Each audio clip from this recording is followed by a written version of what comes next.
So I'm going to talk to you today about this biblical-looking, or at least sized tome here, Frank Herbert's Dune. I'm sure many of you in the audience, probably mostly males, for better or for worse, but this is one of those books that basically adolescent boys or pre-adolescent boys or people in their early 20s read along with Tolkien and what have you. And it's, of course, it's got a broader appeal than that, but at least that's the context I'm coming to it from. So I'm going to take us through how Frank Herbert's Dune might actually improve international relations theory's understanding of the concept of power, one of the master concepts in my discipline. A concept also, of course, which we did not invent, since political science is colloquially known as the borrowing discipline, which is a polite way of saying we have no ideas, so we steal from everybody else. Because, of course, when one borrows, one gives back, and I'm not sure how much political science is really informed economics or psychology. I could be wrong about that, of course. So I'm using also this extension here to come up with a new sociology of power, because I'm primarily going to link Herbert's thinking to his views on culture, even though a Machiavellian-minded scholar could certainly see a lot of Niccolo Machiavelli in his writing as well. Why do this would be one logical question. My subfield, international relations, has gotten crazy for pop culture in the past 10 years or so. Zombies being the latest infatuation. I'm not really sure why zombies, apart from appearing on AMC and being in dozens of films since the turn of the century, the last century, why that zombies connect to IR theory. I'm not really sure. I haven't read Dresner's book here. This was in Princeton University Press, so it's not as if these are lower tier outlets where this work is appearing, if you can believe it or not. Charlie Carpenter, who's a scholar at University of Massachusetts Amherst, noted in her analysis of tweets at the International Studies Annual Convention in 2011, which was in Montreal last year, she noted that the word zombie appeared, it was the 5th most tweeted word at the conference, and it appeared more times than Libya, Middle East, or Arab Spring, which it's remarkable if you consider that, March of last year, you'd think that would have been the thing we were tweeting about at a professional conference. No, zombies is what we were obsessed with at that conference. And if you look at the other terms that were actually tweeted more, it's terms like ISA 2011 was the most tweeted one. What a mystery at the International Studies Association conference in 2011, you'd see that. And website addresses, all right? So that really is, as far as a proper, dare I say, analytical term, it was the most tweeted term at the last conference. And she has a somewhat humorous take at the URL I've put up there on whether Dresner's book accurately reflects empirical reality or not, a book about zombies. This is only the latest, however, obsession with pop culture in my discipline.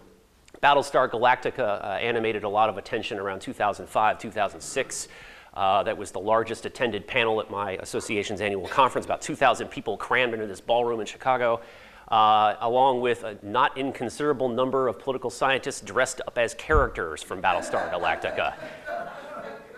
Do we take this seriously, I wonder sometimes? Including, I have to say, one of my friends from the University of Washington who dressed up as a Altarian smuggler, I think is, I don't know. I watched the show, I like it, but I'm not ready to cross that bridge yet into, yeah.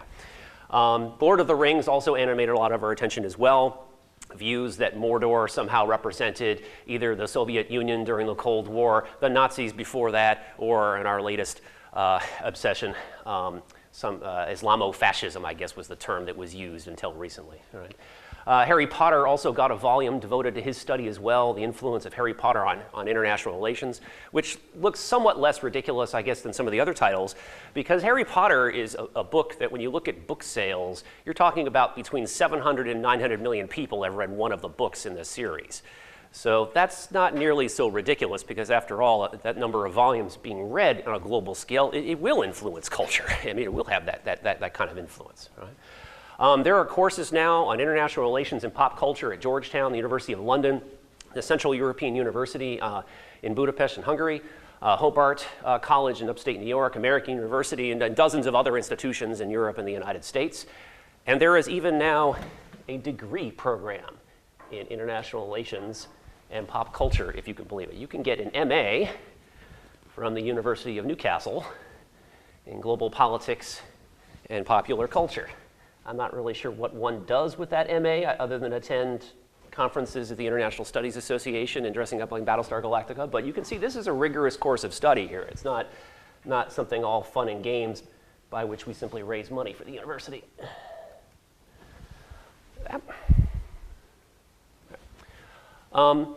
If you are a fan of this sort of thing, if you like my talk today, or at least you like the subject matter, there is a journal that tends to publish more of this than other journals, and it is a top 25 ISI ranked international relations journal called Millennium Journal of International Studies. It is published at the London School of Economics, and here are some of their latest titles over the past 4 years. V is for Vendetta, P is for Power, a film reading of V for Vendetta, Justice, Order, and Anarchy, International Political Theory of Pierre-Joseph Proudhon, A Shallow Piece of Naughtiness, George Orwell and Political Realism. Certainly that might connect to the honors class on that subject matter, right? Yeah. Lust, Caution, and IR, Democratizing World Politics and Culture as a Method. This is a film, if I'm not mistaken. Someone help me out here. Is this Ang Lee? I'm not sure. Anyway, but you get the idea that my discipline has gone gung-ho for popular culture, and this is a sort of a cyclical thing, to be perfectly honest. There are phases in scholarship waves, and this seems to be just the latest manifestation. So I'm going to jump merrily on that bandwagon and basically import something from Frank Herbert's Dune and see if Frank Herbert can tell us something about international politics, anything at all. Herbert certainly thought he was doing politics, or at least political science. I am a political analyst, he said in one of his last interviews in 1983. He never wrote a non-fiction book about politics per se, so this is someone who is writing novels who, claims to be a political analyst. And so I think it's fair to say that I'm not misreading his original intent of his text, at least, which I guess is a reasonable accusation of a lot of scholars, decades after the original author's death. So what can Frank Herbert's Dune tell us about politics? Well, first off, we have to look at the existing views of power and an influence in the subfield of international relations. The oldest theoretical or paradigmatic school of IR is called realism.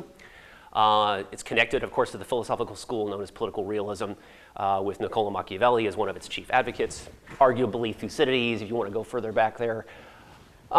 Realists tend to look at power as an expression of materiality. That is, I can influence you because I have lots of these, okay, in my inventory.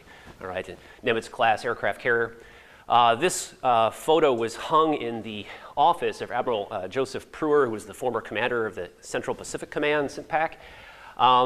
When he was the ambassador to China from 1999 to 2001, this hung in his office.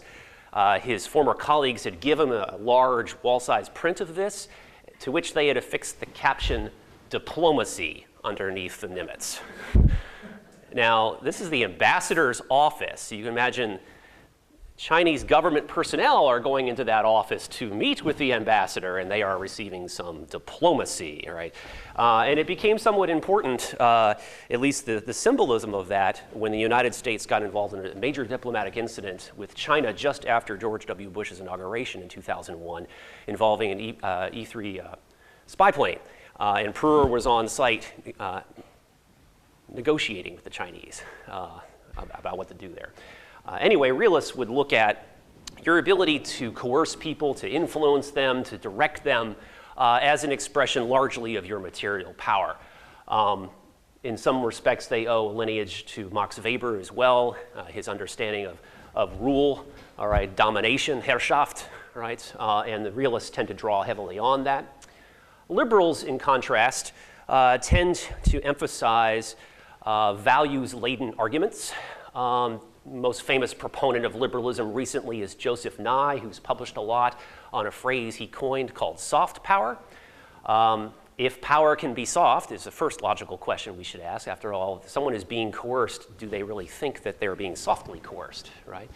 But Joseph Nye draws our attention, however, to non-material sources of influence and power. How you can get people to accept your directives or your right to rule in a manner that is not dependent upon aircraft carrier battle groups. And he basically argues it's the art of persuasion and whether they accept your values as just that allows you to influence people and even to rule them. Constructivism, the latest of the three paradigmatic branches of the IR tree, constructivism emerged roughly in the 1980s. It owes a heavy debt to Anthony Giddens, among other sociologists. Constructivists tend to look at Emile Durkheim for inspiration regarding power and influence, particularly the term moral authority, which weighs heavily in their literature. They believed essentially that people will accept influence over them, they will accept domination or rule, as Weber would put it, based upon your ability to make appeals to their culturally embedded values and norms, right? As you can see, these three takes or cuts at power are relatively incommensurable with each other, right? That is, they set up very different predictions for compliance and control based upon different empirical situations. Of course, none of them is without fault, and here I'm going to do a little bit of hole filling, hopefully in my talk, about what they might miss and how Frank Herbert's works of fiction might actually help us in the real world. As for a critique, one of the central problems with realism is that compliance tends to be relatively low, even with very powerful states that are trying to coerce others. If you actually look at the number of states in a given year that are given a directive by the United States, the most powerful state in the world, the hegemon in a unipolar system, and you'll find actually the compliance most of the time is relatively low when we ask even our closest allies to do something for us. For whatever reason, that doesn't seem to jive very well with realism. Okay, according to realists, we've got the aircraft carrier battle groups, 12 of them, okay, and they have none, and therefore they should obey, or at least give us the appearance of obeying. And compliance is actually relatively low with most US requests or directives, if I dare use that word. Okay.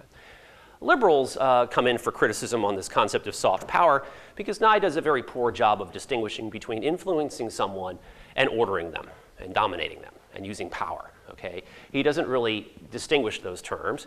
You may not need to, okay, because after all, when you are deterring someone with nuclear weapons, you are, after all, influencing them and convincing them and so on. But Nye's whole point in introducing the concept of soft power is that there's a difference between soft power and hard power. But if he draws the difference, then he should make more of an effort, well, to tell us what exactly that difference is and where the frontier between those two begins and ends, and he does a relatively weak job of doing that.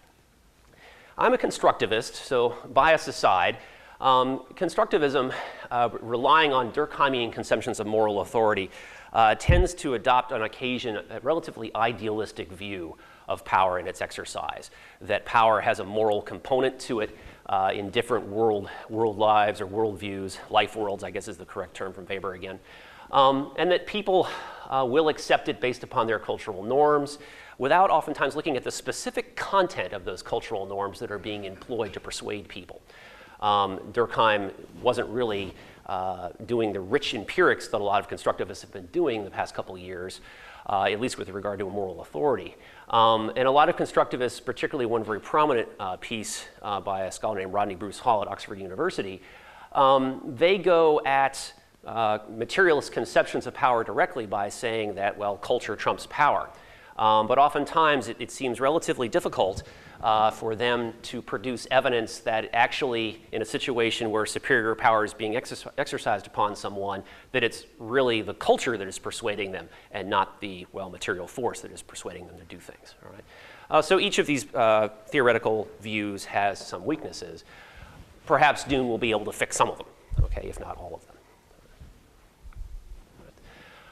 First, a Dune plot summary, and I will try not to belabor this because it is an extraordinarily complicated book of nearly 800 pages in length. If you haven't read it, I will risk boring you to death, basically, in the afternoon here. It's only the first book in a 6-book series by Frank Herbert, supplemented by an additional number of books by Brian Herbert, his son. I believe the total Dune pantheon now is either 9 or 12. I can't remember how many books it is. I haven't read any beyond Frank Herbert's original 6.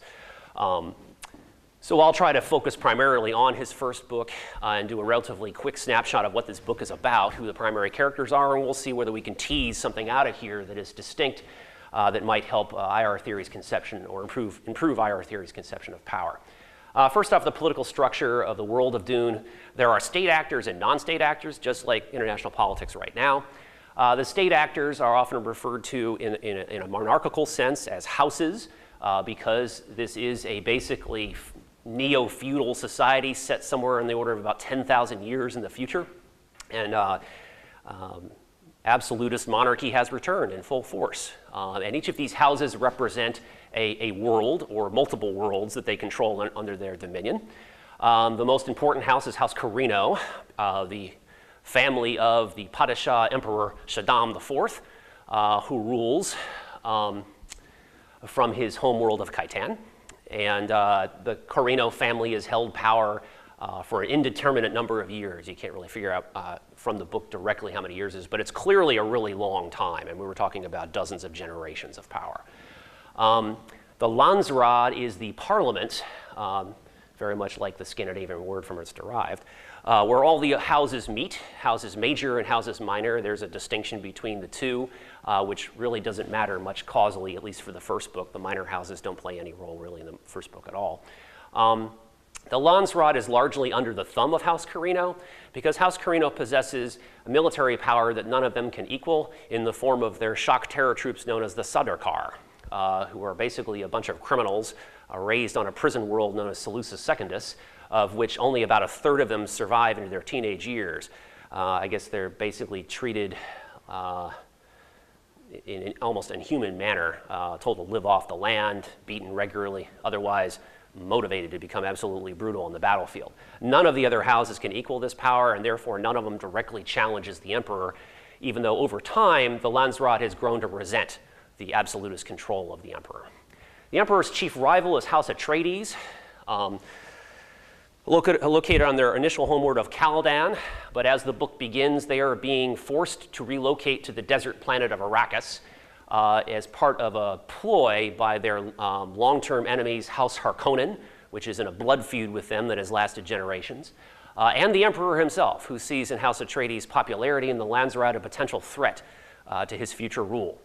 So he is basically trying to set a trap for the House Atreides with House Harkonnen, forcing them onto Arrakis, where they're unfamiliar. They can't take advantage of their existing military strength on their home world, setting them up for the fall, basically be taken out by a surprise invasion by House Harkonnen. There are several non-state actors that matter a great deal to the story, including the Spacing Guild, which holds a monopoly over the ability to travel intergalactically in this society, which, as you can imagine, in an empire that spans dozens of worlds is rather important. The Spacing Guild is run by a group of, in a trained elite known as the Navigators, who consume the spice melange, which allows them to fold space with their minds. In doing so, it prolongs their lives and fundamentally alters their physical shape. In the Dune film, directed by David Lynch in 1983, they kind of looked like floating salamanders in a tank. I'm not really sure that's what Frank Herbert necessarily had in mind, but they are physically deformed by the long-term spice intake. That allows them to fold space by being able to see where the path of their hayliners, these really fast transport ships that move faster than the speed of light, can go, so they don't run into a galaxy, et cetera. So they do the job basically of what that rather slow computer on the Millennium Falcon in the first Star Wars films. It always took forever to get to hyperspace, right? You know, that's like the slowest processor speed in the history of processors, right? You know. Anyway, the Spacing Guild, through their navigators, is able to skip all that basically and to see into the future. Their navigators develop prescience. They're able to see not just the folding space that they uncover, but they also see, with some limited ability, threats to their power. Because their Spacing Guild monopoly in intergalactic travel allows them basically to control the military actions of any of the state actors, because they won't transport troops if they don't pay homage to the Spacing Guild. So the Spacing Guild has an indirect control over the entirety of the galaxy because it controls transportation. It's a monopoly on transportation. And they see in the future that there's a potential threat to them in House Atreides, their future. They see there's a potential threat in the form of the Duke's son, Paul, who they believe may be able to see into the future better than they can, and therefore, with this greater knowledge, manipulate the situation to benefit House Atreides and eventually overthrow their monopoly. Right. There's something called Coam, which is an oligopoly that controls all trading in this system. And each of the great houses buy shares into Coam and eventually use the profits from these shares to control the galaxy. So us 99%ers, I guess, are the prey of the House Harkonnen and House Atreides through Coam, I guess, basically. The last non-state actor is the Bene Gesserit, who are a kind of warrior nun class. There's really no way to describe them. All females who renounce family in favor of absolute obedience to the sisterhood. They possess extraordinary intellectual powers, as well as they are extremely gifted fighters. They have the ability also to influence people with something known as the voice, where they're basically able to give them commands by modulating their voice tone to that person's particular brain waves and basically telling them to get a cup of coffee or jump off a cliff, as the case may be. The Bene Gesserits use this influence for a much larger goal than simply direct command. They are trying to breed something called the Kwisatz Haderach, which is supposed to be some sort of Superman that will transform the entirety of this galaxy's culture into something that is very akin to what Nietzsche had with his Overman. That is an improved kind of humanity in terms of culture. Not certainly it's twisting the way that Nietzsche is often viewed through his unfortunate association later with the Third Reich. The Bene Gesserit are trying to breed this Superman through selective breeding, basically ordering their nuns to influence the leaders of the houses to reproduce a certain way. So, for example, the concubine of House Atreides is a Bene Gesserit nun. He did not marry her. The Duke Leto of House Atreides did not marry her because she was not noble born, but she bears him a son, which is going to have great implications for the whole story because she defied the Bene Gesserit, who ordered her to bear them a daughter, who they believed they could breed with a Harkonnen son, and that would be eventually the Kwisatz Haderach, the Superman. She loves her duke, so she defies them, and she bears a son, and his name is Paul. And Paul, with his other Atreides family members, lands on Arrakis, the desert planet, which has no natural water supply other than very small water at the north and south poles. It possesses sandstorms that go almost 200 kilometers an hour and will strip the bone, the flesh from your body. It also possesses, strangely enough, an enormous amount of life for a barren planet. The sandworms being the largest example of that. You can see, I guess this is a comparatively large sandworm. I think they grow to several thousand meters. The smaller ones, though, you can keep in your fish tank, the little makers as they're called. So they start out small. They're all manner of bird, animal life wandering around the planet, and very much the way you'd see in southern Arizona. Okay, I mean, there's a lot of life in this desert, even though it doesn't seem that way. Arrakis is a desert planet, but it wasn't always like that. It used to be a fertile planet, but somehow it was turned into this barren wasteland. The people who inhabit it are called the Fremen, who Herbert shamelessly basically accords a kind of Sunni Arabic culture. Somehow they speak Arabic. Herbert never really explains this. But he uses Arabic. In the late 60s, it was obviously less familiar to people, so he could just steal from that language and make it sound cool, quite frankly. The Fremen are a wild card in all of this because very much like the prison planet of Seleucus Secundus, which produced the Sardaukar for House Carino, the Fremen live an extraordinarily harsh lifestyle, and consequently they are hunters and killers without parallel. Apparently their children fight as well as the adults. Right, so you can imagine this warrior class that lives there. And the Fremen bow to no man. They refuse to comply with the Harkonnens when they controlled the planet. They are very skeptical of House Atreides when they occupy. But eventually they prove to be the undoing of the entire imperial system when Paul Atreides, eventually known as Muad'Dib, his Fremen name, which apparently means little mouse, he eventually becomes a kind of savior figure to them and eventually a god emperor to them. The spice that resides on Arrakis undergirds this entire system. It is the fundamental base plate of the entire political, economic, and social system of the galaxy. The spice allows the guild navigators the full space. The nobility of the upper houses consume the spice, much like, I guess you could say, Wall Street traders did cocaine in the 80s. It prolongs life. It increases vitality and mental acuity. With some people who have the particular correct genetic makeup, they can see the future with it, like the guild navigators, et cetera. The spice makes it all possible. So here the Fremen are sitting on the spice supplies without really any control over it, right?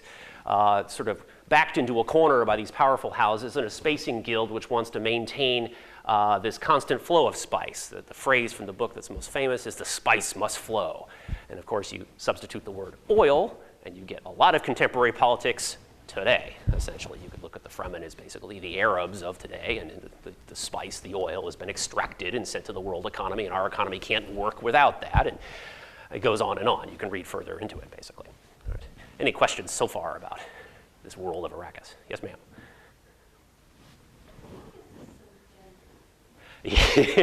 Absolutely. I couldn't agree with you more. Yeah. No, you're absolutely right. I mean, the Bene Gesserit, for example, have this elaborate ritual where they must drink a distillation of a dead worm that's submerged in water, and they have to drink this incredibly poisonous mixture, which, as women, they can turn into a non-poison. The only man who can turn it into a benign non-poison is going to be the Kwisatz Haderach.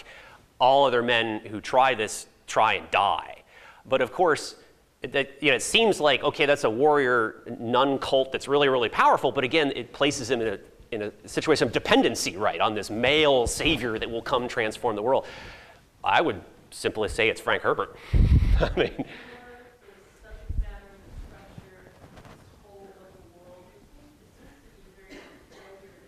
it is. It is. Yeah. I don't think it was really instrumental on Herbert's part, though, in the sense that I don't think he was trying to sell books or anything like that. I mean, Herbert has a curious background. He has an undergraduate degree from the University of Washington, my PhD alma mater, curiously enough. And he was an ecologist before there really was a profession of ecology. He's a newspaper reporter, salmon fisherman. He's sort of held a whole bunch of jobs in his life. And at some point, he's just started writing this book. And it became his obsession. And I just think it's basically Frank Herbert's personality writing in the late 1960s, which was hardly the most emancipated time for women in the United States, if I might say. And I think his legacy is this continued focus on the male. But I'm not really going to get into that element of power today. But you're right, it's certainly worth contemplating. I mean, that's a major criticism of Herbert, I think. Okay. So I'm going to look at Herbert, and I'm going to suggest, this is my overall thesis right here, that what Herbert tells us, okay, in his work is what I'm calling the endogeneity of ritual culture to power. And that is essentially, in English, if you use power, in order for it to be effective, it has to be mated to a ritual culture to influence people. And this is one of the things Herbert is trying to get across to his readers, essentially, is that there are certain cultural traditions, ways of doing things that remind one of feudal courts in Europe. And if you don't follow those forms, those cultural forms, you can't influence people, and you get dead really quickly if you violate those forms. The overall end result after 6 books, essentially, is the Harkonnens are blown from humanities history, largely because they refuse ultimately to comply with this culture because they view it entirely instrumentally, right? And what I think Herbert might help us with here is that realism and liberalism, and even constructivism sometimes, view culture as something that's instrumental, that you can use to influence other people.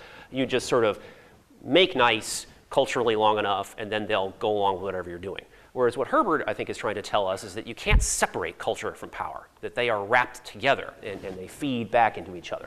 So I'm going to look at 3 categories of how in his books that happens, and then I'll apply it very briefly to 3 very stylized case studies. All right. So first, the imperial traditions. That's the Padishah Emperor Shaddam IV. One of the most important traditions that all the great houses follow is something called Khan Li, which is a stylized form of revenge. You have to, in order to make war on other houses, you have to follow the forms. The forms must be obeyed, as it's called, which also allow you to declare assassination war on other countries in order to preserve bystanders, avoid collateral damage. You can start a war of assassins with other houses, which if you've got really good assassins, obviously you probably want to do that sort of thing. But it's a very prescribed set of rules, and it prevents total annihilation. The use of atomic weapons, for example, is banned by something called the Great Convention. So you can never completely wipe out another house, right? And all the houses follow this. They follow these rules of Khan Li. Even the Harkonnens, who are the most sinister, ruthless house in the Lanzerad, they are in Khan Li with the Atreides, and they communicate with each other in a manner recognizing that each other will follow the forms of Khan Li. all right? Another element to culture and power that's an imperial tradition is the way these houses fight with each other. And they fight with each other in intergalactic warfare and politically using, strangely enough, the methodology of their small unit tactics, how individual soldiers fight. This is a world where energy shields protect human beings from projectile weapons. That if you fire a machine gun at somebody, it's going to bounce off because there's an energy field in front of them. So the only way to really effectively fight people is to try to stab them with blade weapons, which requires you to get obviously close to them, and you have to get the blade through the shield, which requires a very slow hand. So this encourages a style of fighting that's based heavily on deception and feint, that the first strike, the first attack, is not the one that kills you. It's the slow blade that you don't even see that's in the bottom of your back that gets you. This becomes the way these houses interact with each other politically. They create plots that have a surface level in every one of them, but below there is what's really going on. And it is like this constantly throughout the entire book series, that plotting is never what it seems to be. And it makes the books interesting, quite frankly, if you follow the plots.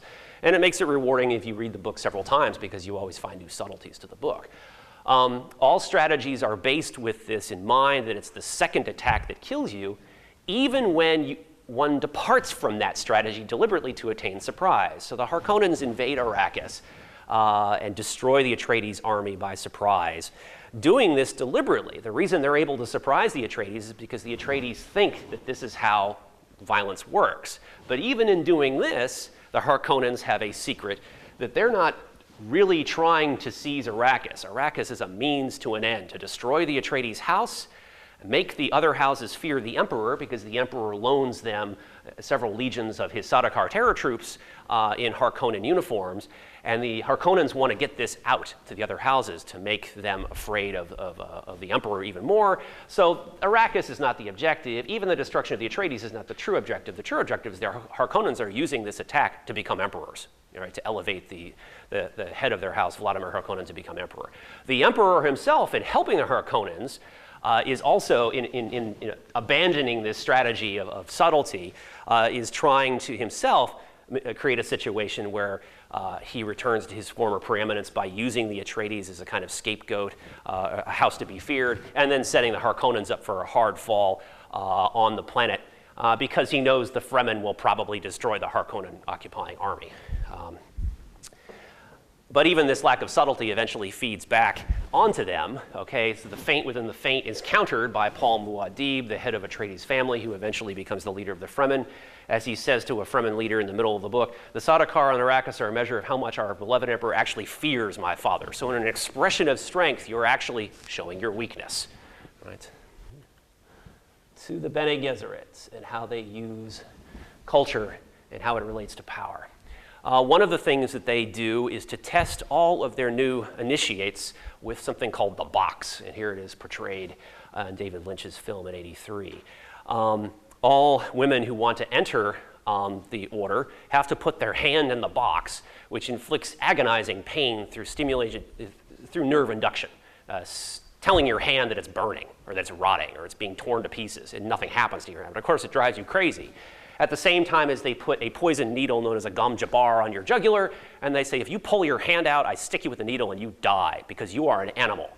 A human will take the pain because they know the difference between living and dying, so they take the pain. As Gaius Mahayam, I think her name is, Reverend Mother, says to Paul Atreides, who she's about to test there, I am not suggesting that you are an animal, merely that you might be a human. An animal would gnaw his own leg out of a trap and run away, whereas a human would lie there in the trap waiting for the trapper to come get him to try to eliminate a threat to his own kind. Right? So she's trying to basically suggest you might be a human being. Most males who take this test usually fail because they can't take the pain. Paul takes more pain than any other human being has ever taken. Before withdrawing. So that's one of the first indications in the book that he may be the Kwisatz Haderach. The idea here, however, is in controlling human beings through this test and thereby demonstrating their own self-control. The idea here, of course, is to increase their control and manipulation of humanity in a larger sense with their Nietzschean breeding program. All right. The Bene Gesserit Sisterhood also basically are philosophers as well, and they argue through their quasi-religion that there are 4 things by which you rule: wisdom, justice, prayers of the righteous, and valor. And in emphasizing my point about the interconnection with culture, all these are nothing without a ruler who knows the art of ruling. So in other words, it's the art of ruling and not technique, so to speak. And in this, they are trying to push back at the technical, rational, scientific world that dominates the galaxy at this time. Quickly. The last group is the Fremen, who are an entire culture trained by a military order, as Paul Muad'Dib's mother observes. The Fremen culture is, to our eyes, rather barbaric. Anyone can challenge the leader to single-handed combat to become the leader. You can also challenge anybody to single-handed combat because they insult you, or step on your foot, or insult your wife, or what have you, insult your children. These hand-to-hand combats are frequent, and they are to the death. There is no mercy at all in these combats. Barbaric, but it carries with it the responsibility that the victor always takes responsibility for the defeated's family. So it creates this sort of warrior culture by which even the defeated are bound by blood to their victors. Right? Every ritual in this society is designed to preserve water and maintain what they call desert power. The Fremen use the worms as a mobility device and as an attack device against their adversaries. Is it a pre-modern society that's barbaric? Absolutely, but this atavism allows them to create water discipline.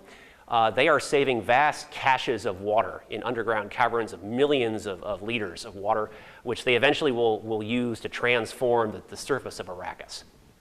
They also realize that, finally they realize around the time Paul Muad'Dib arrives, that they might be able to destroy all the spice with this water. If they were to discharge all of this water where the worms live, that would kill all the worms, and the worms generate the spice. They basically excrete it. You kill all the worms, you destroy the source of spice, there is no more empire.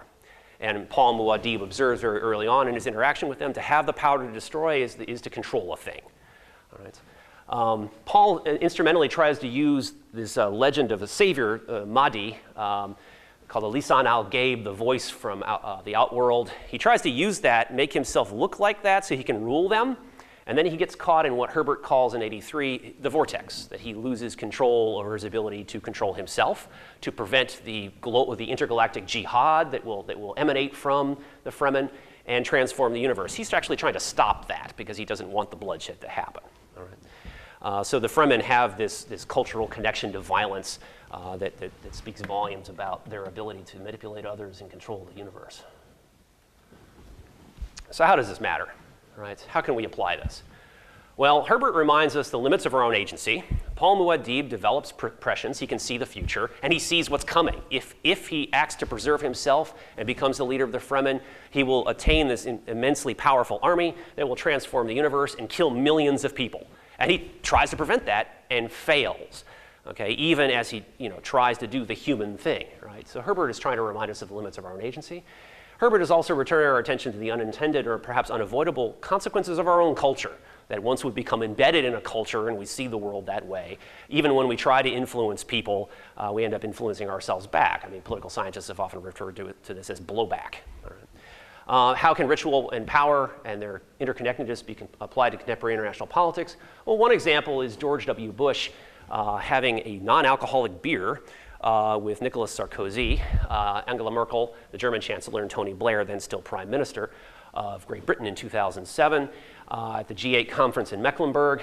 When I first saw that report, I said to myself, Merkel knows he doesn't drink, yet she asked the German hosts to set up something where they would be drinking beer. Why is she doing that? What is she trying to do with this gesture here? Okay, I mean, it had some symbolism that wasn't apparently lost on Laura Bush, who I think somewhat misinterpreted what this was about, claiming in her book that the Germans tried to poison her and her husband while they were there. Apparently they got food poisoning the day after this picture was taken, and they missed a trip to Asia. So Laura Bush claimed that this was an attempt by the Europeans to poison them, right?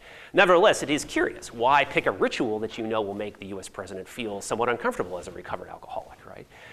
It's also worth noting at this conference that Sarkozy, who's off camera right here, there was a big treaty signed at this conference, and Sarkozy signed the treaty visibly intoxicated.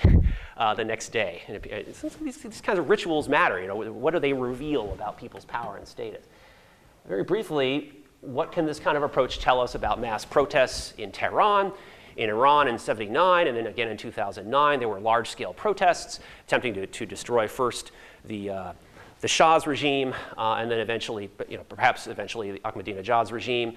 I would suggest that we have a tendency to rely on social movements and political science as sort of people power, and to attribute to this some sort of an inherent potency because, well, it's the people, and who would want to cross the people?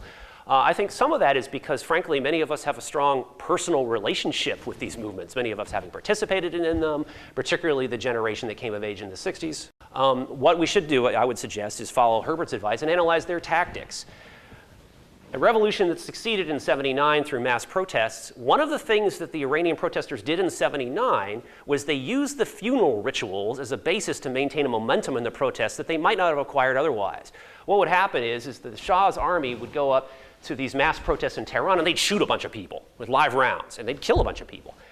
Well, you'd have to have the burial, within 24 hours after death if you're a devout Muslim, all right? So then the protesters would quite deliberately gather at the burial ceremony, the funeral, and use that as a political event, which predictably the Savak, the secret police, would show up again and they'd shoot some more people. And then you get a cycle of rebellion doing that sort of thing. I would suggest that this was deliberate by the protesters, that they designed this. This was a tactic. It wasn't just happenstance, right? In 2009, the revolts fail. One of the reasons that I would suggest, according to Herbert's logic, that they fail is that they use cultural tropes that are largely Western and secular. They're demanding the right to democracy. They're demanding the right to free speech, freedom of expression and assembly. These are things that didn't echo with most Iranians, right? And they were not embedded deeply enough in the culture. Now, having said that, the one thing that the regime really took seriously in 2009 is when several senior clerics in the Holy City of Qom defected towards the protesters. Because I think the Revolutionary Guard saw that and went, that's the real danger to us right here, is that we might lose some of the clerics because then you could get '79 repeated again, okay? So, using this Herbert-inspired focus on the specifics of culture and violence and the embeddedness of it might help us better. Leipzig '89, these protests ultimately result in the destruction of the DDR, the German Democratic Republic. These protests occurred after a nightly prayer in Leipzig for peace, the Friedensgebet, and really heated up on the 20th anniversary of the DDR itself. Okay, so the existing cultural structure is used by the protesters basically to trap the ruling regime in a cycle of protest. And the last possible example that might help us understand how you can apply the embeddedness of culture and power is to return us to that example I gave earlier with Ambassador Pruer in Beijing with his poster up on the wall of an aircraft carrier that said diplomacy. One of the things that Pruer had to do just before he was relieved of his duties and replaced with George W. Bush's appointee was he had to deal with the collision of an EP-3 Orion electronic surveillance plane with a MiG-23, which resulted in the death of the Chinese pilot and severe damage to the EP-3, which had to land on Hainan Island, upon which the American crew was interned and the entire aircraft was disassembled so the Chinese could basically get every piece of intelligence they could squeeze out of the thing. The way we got our crew back and our plane back was that Pruer wrote what became known to the Chinese as the letter of the two sorries. The word sorry does not appear anywhere in the letter. Okay, Pruer says, "We apologize for the death of your pilot, which was regrettable, and for the incident which resulted in damage to our aircraft and the interment of our soldiers. We apologize for both of these things and regret them." How it got translated in China? America says, we're sorry for killing your pilot and we're sorry for infringing on your sovereignty and your airspace, right? So the use basically of expectations, loss of face, and the fact that despite the fact we had aircraft carrier battle groups at the hand of the ambassador, he couldn't really act that way using those aircraft carrier battle groups. Instead, he has to feed into the existing Chinese cultural milieu in order to get us out of a sticky situation.